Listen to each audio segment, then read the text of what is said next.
سلام داداش، خوبی؟ ساکت، میخوام اون آدمه رو بخورم. خب اون که میبینتت، از کجا میخواد ببینه؟ اون بالت بیرون آبه. راست میگی، من میبینم هر چقدر مرموزم باز همه فرار میکنن. اسکولی ببینم اصلا تو چی کار داری؟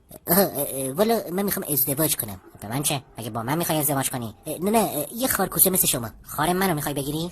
بله با اجازهتون البته. خب مگه فقط مال ما خار داره؟ نه خب شما خانواده با اسارتی دارید. لطف دارین، ولی خب ببینم شما کارت چیه؟ والا من فنیم، اره دارم دیگه، روش کار میکنم دیگه.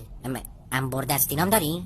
نه تا اون حد جبه ابزار نیستم، تخصصی ارم. خب الان داری رو چی کار میکنی؟ والا برای ماهیایی که دندون ندارن ماهی مرده خورد میکنم.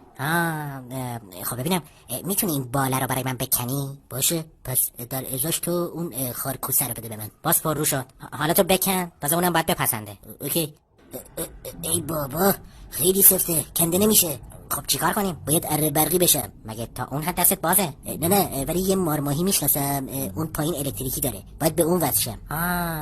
خب سیم سیار داری؟ نه اون خودش اساس سیم سیاره، میاد در محل. باشه ببینیم چی میشه. اوکی پس من میام. فقط اره برقی که با بنزین کار میکنه. حالا خفه شو نرین تو طنز. اوکی گرفتم. حل